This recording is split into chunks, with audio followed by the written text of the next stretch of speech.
जन्नत की बेटी यूट्यूब चैनल में आप सब मसीह भाई बहनों का एक बार फिर से स्वागत है। प्रभु की दया है, उसका अनुग्रह कि एक बार मैं फिर से आप लोगों के बीच में काफ़ी दिनों बाद आप लोग मुझे देख रहे होंगे और आश्चर्यचकित होंगे कि पास्टर जी कहाँ चले गए थे, इतने दिनों बाद वीडियोज़ में आए हैं। तो मैं बताना चाहता हूँ मेरे साथ एक बहुत भयानक घटना घटी। मैं आपको बताना चाहता हूँ 1 महीने मैं कहीं नहीं गया, सेवा में भी नहीं गया और 1 महीना घर पे रहा क्योंकि मुझे बहुत ज़्यादा ऐसे कुछ प्रॉब्लम्स हुए।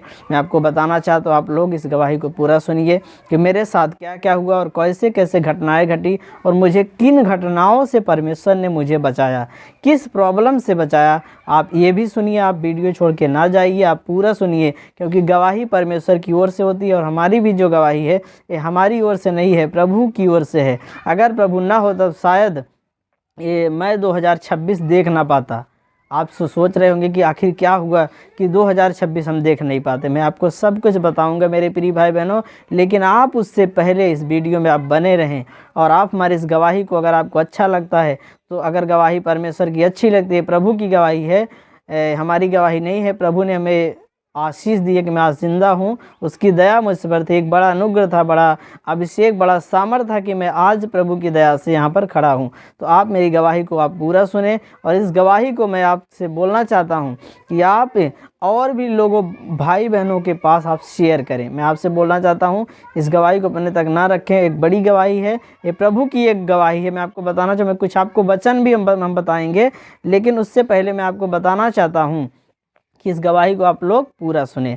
तो मैं प्रिय भाई बहनों, आइए हम अपनी गवाही को स्टार्ट करते हैं। मैं आपको बताना चाहता हूँ एक दिन की बात है, 25 दिसंबर के 4-6 दिन पहले की बात है।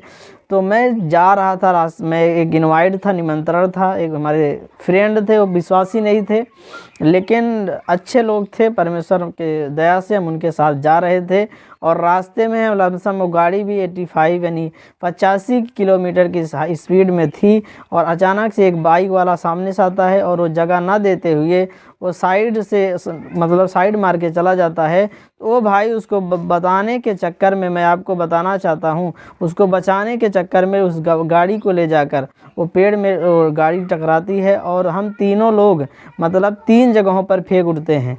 लेकिन जब हम फेंक उठते हैं, मैं आपको बताना चाहता हूँ, उनको काफ़ी ज़्यादा चोट है, लेकिन प्रभु ने मुझे ऐसे जगह पर मैं गिरा कि मुझे थोड़ा घुटने में, थोड़ा हाथ में, थोड़ा सर में और उसके बाद जीभ में प्रॉब्लम हुआ। इसीलिए मैं बहुत दिनों से आप लोगों के बीच में लमसम 1 महीने से नहीं आ सका।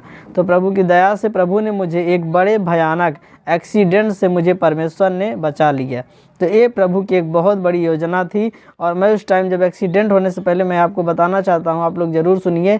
जब एक्सीडेंट हुआ उस टाइम तो मैंने प्रभु का नाम लिया। एक्सीडेंट होने से पहले जैसे गाड़ी बैलेंस हुई तो मैंने कहा, प्रभु अब मुझे तू ही बचा सकता है। और जब ऐसा हुआ, मैं आपको बताना चाहता हूँ कि मैं ये प्रभु का नाम लेके आंखें बंद कर लिए। गाड़ी मुझे कम से कम 10 मीटर दूर पर उठा के फेंका, 15 मीटर दूर पर, और मेरे जीभ कट गई, इसीलिए मैं नहीं आ पाया लाइव में, इतने दिनों तक वीडियोज़ में नहीं आ पाया। लेकिन प्रभु ने उसके बाद मेरा इलाज चला 1 महीने तक। जो हमारे प्रभु के सेवा करने वाले लोग हमारे साथ हैं, उन्होंने सहायता की, मदद की और हमारा इलाज हुआ। और उसके बाद जो कलीसिया के लोग मुझे देखने गए, उन्होंने भी सहायता की और मुझे इलाज होने में किसी प्रकार की प्रॉब्लम्स नहीं हुई। और बहुत सारे भाई बहन मुझे देखने आए, उन्होंने भी सहायता मदद की। मैं उनके लिए भी मैं प्रार्थना करता हूं। तो परमेश्वर ने आशीष। और बहुत से लोग यूट्यूब पर जो हमारे जुड़े हैं, उन्होंने फ़ोन करके जब मैंने ग्रुप में मैसेज डाला तो हाल चाल लिया, तो मैं उनका भी शुक्रिया अदा करना चाहता हूँ, परमेश्वर उन्हें भी आशीष दे।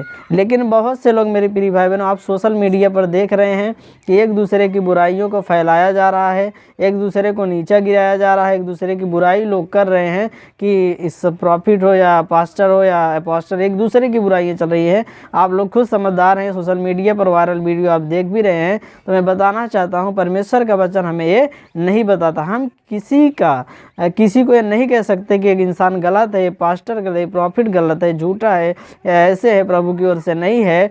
तो मैं आपको बताना चाहता हूँ, ऐसा हमें किसी को बोलना नहीं चाहिए। जहाँ तक परमेश्वर मुझे आज्ञा देता, जो परमेश्वर मेरे अंदर से बोलता है, हम किसी पर इल्ज़ाम नहीं लगा सकते, हम किसी पर दोष नहीं लगा सकते। आप सोशल मीडिया पे देख भी रहे हैं, क्योंकि अगर हम किसी पे दोष लगाते हैं, बाइबल बोलती है कि हम दोष लगाने वाले कौन होते हैं, क्योंकि परमेश्वर अगर हम दोषी किसी को ठहराएंगे तो परमेश्वर खुद हमें पहले दोषी ठहराएगा, क्योंकि हमसे भी, हमें और आपसे भी कुछ ना कुछ गुनाह और पाप होते हैं। तो हम किसी को दोषी ना ठहराएं। आप ऐसे सोशल मीडिया की वीडियो को इग्नोर करिए। आप सबसे पहले मैं ये भी एक बात कहना चाहता हूँ कि आप किसी मनुष्य के पीछे मत चलिए, आप प्रभु के पीछे चलिए, तो परमेश्वर आपको हमेशा सच्चाई के, ईमानदारी के रास्ते पर लेकर चलेंगे। और आपको किसी समस्या, किसी प्रकार की प्रॉब्लम्स आएगी, जैसे मेरे जीवन में समस्या आई कि एक भयानक एक्सीडेंट हुआ, लेकिन प्रभु ने मुझे उस भयानक एक्सीडेंट से बचा लिया।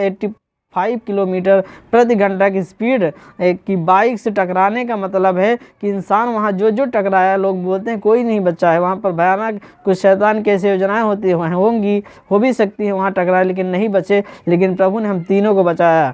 और वो लोग बोले तुम प्रभु को जानते हो, शायद तुम्हारी वजह से हम दोनों लोग भी बच गए। ये प्रभु की एक बहुत बड़ी गवाही है। हमारे जीवन की जो 2026 में मैं आज आप लोगों के बीच में आया हूँ, प्रभु ने मुझे बचा कर लेकर आया है। तो मैं कुछ वचन और बहुत से लोगों में और एक बात कहना चाहता हूँ कि प्रभु के दासों ने जो मुझे जानते हैं वो जाने, लेकिन मुझसे मिलने भी नहीं आए, लेकिन मैं उनसे नाराज़ नहीं हूँ। बहुत से लोग मेरा बोले पैर टूट गया, ऐसा हो गया, वैसा हो गया, और उन्होंने काफ़ी मजाक भी उड़ाया, आनंद भी किए, लोग बोलते हैं, सुनने में आया है।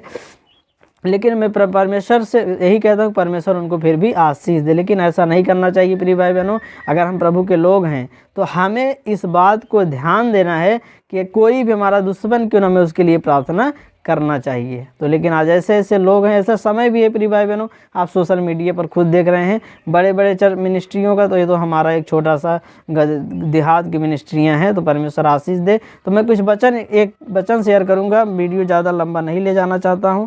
देखो यहाँ पर वचन में लिखा है, जब आप लोग वचन निकालोगे, एक वचन है मत्ती 24:12 में परमेश्वर का वचन कहता है, और अधर्म के बढ़ने से बहुतों का प्रेम ठंडा पड़ जाएगा। यानी परमेश्वर का वचन कह रहा है कि जब अधर्म, जब पाप बढ़ेगा तो बहुत लोगों का जो प्रेम है वो ठंडा हो जाएगा, ठंडा पड़ जाएगा। मेरे प्रिय भाई बहनों, ठंडा पड़ने का मतलब है ठंडा हो जाएगा। ठंडा होने का मतलब ये है कि बहुत से लोग प्रभु को जानते हुए भी जो उनका प्रेम है ठंडा हो जाएगा। प्रेम करने वाले नहीं रहेंगे, पहले जैसे नहीं रहेंगे।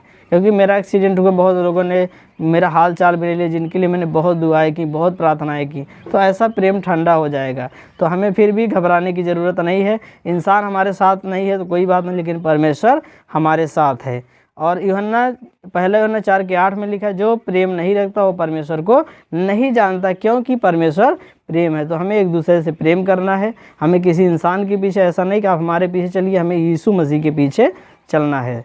तो परमेश्वर आप सबको आशीष दे। आप मेरी गवाही अगर पसंद आई है तो आप कमेंट ज़रूर करें कि प्रभु ने मुझे एक बड़ी समस्या से, मौत के मुंह से मुझे बचाया, मैं कहना चाहता हूं।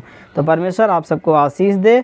तो सभी को जय मसीह की। आने वाले दिनों में हम आपको अगले वीडियो में मिलेंगे। उससे पहले मैं कुछ और करना चाहता हूं कि अगर आप भी हमारे जन्नत की बेटी प्रेयर टावर पे जुड़ना चाहते हैं तो आप डिस्क्रिप्शन में दिए गए हमारे फ़ोन नंबर पर आप SMS करके, व्हाट्सएप के जरिए आप उसमें प्रेयर टावर में जुड़कर आप प्रार्थना करवा सकते हैं। बहुत सी गवाहियाँ बनी हैं, लोग भेजे हैं, लेकिन मैं इसको डाला नहीं हूँ। हम लोगों की प्रार्थनाओं के द्वारा परमेश्वर ने सुना और उनको चंगा किया। और डाला इसलिए नहीं मेरे प्रिय भाई बहनों, क्योंकि वो सही से बना नहीं पाए। अगर आप लोग अपनी गवाही अच्छे से बनाकर भेजते हैं तो हम उसको अवश्य डालेंगे। तो आप लोग ऐसे इस चैनल के साथ बने रहें। परमेश्वर आप सबको आशीष दे।